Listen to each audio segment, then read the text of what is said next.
Hi guys, what's going on? My name's Alan Stewart and welcome to my beautiful couch and window behind me. I'm filming indoors today because it's too noisy outside and I want to go to the park and film this, but everywhere is just too noisy. And plus I've got all my gear here in the room anyway with me, ready to go. So in today's video I'll be showing you the gear that I took with me to hike the walls of Jerusalem in Tasmania.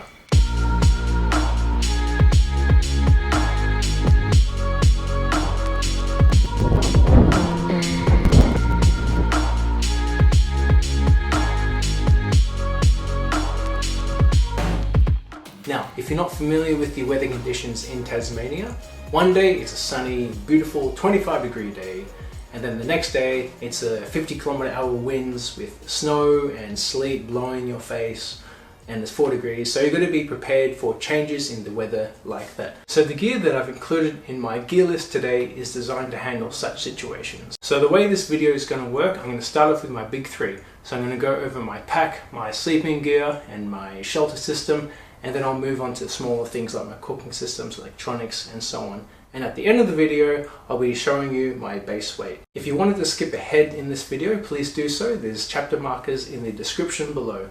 So let's get into today's video. Okay, first off, I have here my Gaitors Air Contact 50 litre plus 10 litre hiking pack. It's a solid pack, I really like it. It's got a top loading lid, it's got a bottom loading lid, it's got pockets on the side. This is an older model. You can find it newer models, and I think the newer models are a bit lighter in weight. This one's 2.5 kilograms. It's got like nice sort of ventilation, adjustable harness system with whatever you call these things. It's got a side pocket. It would be nice to have something like a front pocket here. I know the new ones do have a front pocket. Anyway, good product overall. Okay, the next bag I have to show you is my waterproof crumpler sling bag. I don't think you can buy these anymore, but you can get similar ones. So I usually have my Gaitors pack on my back as I'm hiking, and then I have this one on the front because I can easily access things like the map inside, which I don't have in my hand at the moment. I'm a tarp camper, but I'm actually transitioning towards a tent for various reasons, which I'll get into in a different video. But I use a DD Hammocks 3x3 meter tarp, super light tarp, 650 grams. With my tarp, I also put a ground sheet to protect me from getting dirty from the ground. I got a thermal aluminium coating on the inside. I've had this forever. It's been really well loved and used. I bought this in Japan quite a few years ago, and I actually started off just using this as a tarp and ground sheet. I got another one somewhere around here. Anyway, so that's that one. And sometimes I like to prop up my tarp using my hiking poles. It's got 2 of them. I don't really use them so much for hiking, they kind of get in my way a bit, so I prefer just to use them for my tarp. I've included just a small bike light on here, and that just provides a bit of extra light. I almost forgot to tell you that I have stakes to go with my tarp. It's very handy to have a variety of a few Y-shaped pegs and J-shaped pegs. I don't know. Let me know in the comments what pegs these are. I just have a bunch of stakes for different terrain. Tasmania is very wet, as I mentioned before, so it's good to have a sponge to soak up all the water on your tarp as you're packing it up. And I like to pack all this inside this cheap Daiso bag here. Next big one is the sleeping bag, which I keep in a waterproof sack like this. I can compress this even more if I really try. But anyway, this is the Cedar Summit Trailhead 3 sleeping bag. So this is it. It's quite a good quality build. It's got some like baffles on the inside to protect you from some drafts. It's blue. You can cinch down this hood, and it's got a pretty good zip as well. I do like the build, but the only thing I don't like about it is that it doesn't keep you warm.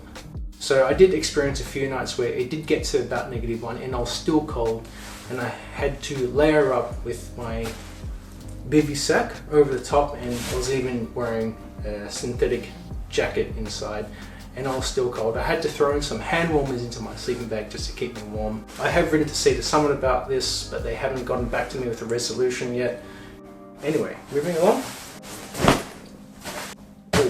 So next here I have my Tyvek Bivy from a company called To-Go System. It's made from the Tyvek material with an aluminium coating on the inside designed to reflect heat back to your body. It's 350 grams. I like the product so far. I've used it quite a few times and I'm yet to do a follow-up review on this product. I have done sort of like an initial impressions review in the description below and also in the card up here.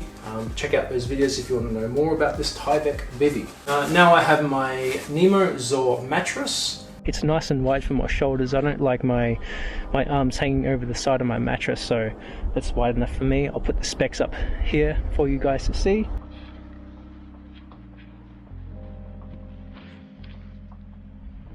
And I've got here just a cheapy pillow, nothing too sophisticated. I think it was like $5. Does the job, that's fine for me. Okay, next I have here my cooking system. It's only a cheap cooking pot set from a company called 360 Degrees. It's got a stand, oops, a little bit lighter which I carry in here. So I got the stove and also the cooking pot set for, I think it was like $30 on sale, and I think the normal retail price is about $50. So in my opinion, I think it's a really good value set. Someone did say to me that this does burn up a lot of fuel, but I don't actually know the truth about that. Let me know in the comments if you know if these cheaper stoves burn up a lot of fuel. But so far it's worked pretty well for me. I would say I can get about 8 to 10 boils out of this from a 230 gram gas canister, and I usually boil about 500 mils of water. And inside this one I've included a cold soaking jar. It's perfectly into my Ray mug, and I would also often just store that jar in there as I'm hiking and cold soaking my meals as I hike. And then I just have a mug from Ray. So I've had many teas and many coffees in this mug, and it echoes as well. I've got my Cedar Summit spoon here, very lightweight. Alternatively, I could spend a bit extra money and get the titanium spork, but this will do for now. Okay, as for my hydration system, I have here the HydroPack 1 litre bottle fitted with my Katadyn water filter.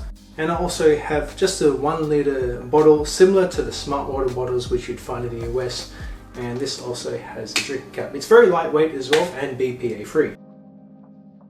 Okay, so as I mentioned before, I have this sling bag which I like to carry with me when I'm hiking. This can also become like a day pack, and I can fit my snacks, my electronics gear, and even water in here as well. So I have here in this back pocket, I like to keep my Pixel 3a XL for a good camera and good backup camera. And then I have a 10,000 milliamp power bank. I carried 3 of these with me when I went to the Walls of Jerusalem. I would keep one in my sling bag here and then the other 2 in my pack, because of course I don't need all of them at the same time. In my main compartment, I have some sunglasses here by a local Melbourne brand called Hanlon. Very good glasses. These are UV protected, and I've had this for a few years now and they are still looking like new. So thank you Hanlon for these glasses. I really like them. And then the main camera that I was filming the Walls of Jerusalem video on is the Osmo Action. I've got it attached to a tripod here with a quick release Ulanzi magnetic tripod right here, but I just like to use it because I like the look of it. I wasn't actually using this to detach and reattach anything else. I didn't have a microphone attached to this one. I just had, you can't really see it here, but I had some sort of wind jammers to reduce the wind noise, but it didn't really work anyway. So I might be getting myself a microphone when I have some more money. And then along with my Osmo Action, I also have a charging dock which can charge 3 batteries. Charges them one at a time, but you can fit 3 batteries in there. So I have 2 batteries here, and there's also 1 battery already in the Osmo. And then I have here my trusty light with a red light as well. I don't actually like to use my torch all the time or my headlamp. I would rather just let my eyes adjust to the dark, and I feel like I can see a lot more if I just let my eyes adjust to the dark. Let me know in the comments below if you also let your eyes adjust to the dark, or if you prefer to use a headlamp. And then in my smaller pocket here, I just have a little bag, waterproof bag, which keeps everything together. And inside I have here an emergency whistle, some gaffer tape to repair patches in my raincoat, for example, some lip balm, and in this case here, put my SD cards in here, and this is waterproof, and that's just a good way to carry them. And then I have earplugs to use just in case there are other campers who snore. And then I have just a little pocket knife, handy pocket knife, which I like to have on hand. So poop kit, of course. I have here just a cheap plastic trowel with some gaffer tape around the outside, just another place to put it, and then of course toilet paper. I've got my PLB should the situation arise, hopefully it doesn't. Anyway, so you're probably wondering why I have a high-vis vest here, and this is for emergency situations. So in an event of an unlikely emergency, once I've set my PLB off, my personal location beacon, in an open area, then when the helicopter comes to try and get me, then I can wave this in the air and show them where I am. Now I have my first aid kit here. So this is stuff which I'm not likely to access all the time. And this is stuff I might access on a daily basis. So I just got a couple of band-aids in there. I've got some tape in case I get blisters or something. This is my headache drugs. I've got some gaffer tape in here and some fishing line, not that I know how to fish. So I actually got the fishing line as a way to hang my food from a tree, because rats do not climb on fishing line. So yeah, that was how I was going to hang my food from the tree, but everything has been double and triple sealed in here, and I've been putting that in my backpack when I sleep, and it's been fine actually. As for my Marmot jacket, the Marmot pre-sip jacket, it's comfortable, it's lightweight, I can put the hood on, I can move my head around a bit, I can switch this down. It's got a storm flap, it's got pit zips on the side. I'm not getting any water coming through, but I can see in some areas where I think it does wet out a little bit. I'm not expecting it to be a high-performing jacket, but it's just going to do its job. And in addition to my jacket, I have here some pretty amazing outdoor research polo pants. I got these at a good deal for half price at one of the camping stores in Hobart. It's got a zip from top to the bottom. It's made with a ripstop material. So those were my rain pants. I'll start with my base layers. So you can see here, I've got my merino wool base layer, just a very breathable one. I've got another merino t-shirt from Macpac as well, and this is just a very cheap vest which I've had since I was like 10 years old. It's a thin fleece vest which does the job. Pick one up at the op shop. So next I have here just some tights which I've had for a while. These are just cheap ones. I have my underwear. I always wear underwear. These are from a company called Step One. I have here just some spare socks which I use for when I'm sleeping. And then last but not least, I have here my neck gaiter. I've just got some cheap thin chelate gloves which I picked up from Aussie Disposals. I think they're like 20 bucks. And then also some Macpac shorts which I wear usually. So because Tasmania is a very wet environment, I have here my Macpac Pulsar Plus synthetic jacket. I think it's about 400 grams. It keeps me warm enough. It's more designed as an active wear piece of equipment, so as I'm hiking I'm not going to get too hot, but it would be nice if it kept me warmer at camp, which is actually when I use it more. Last but not least is a very important item which we cannot leave off the gear list, and they are my hiking boots. So these are leather by a company called Aku. I don't think you can buy them in Australia anymore, but I really like these boots. They've got Gore-Tex on the inside, Vibram sole on the underside, and they kept my feet pretty warm and pretty dry throughout the hike. So yeah, I really like these boots. Oh yeah, and to go over the top of my boots sometimes, especially when it's muddy, I have these newly acquired Cedar Summit Gaitors. Pretty durable, made from a canvas material, and they've got like a rubber plastic strap on the underside, plus clips up here on the inside. So the first time I tried on these gaiters, they did fit me, but they were a bit tight to put on.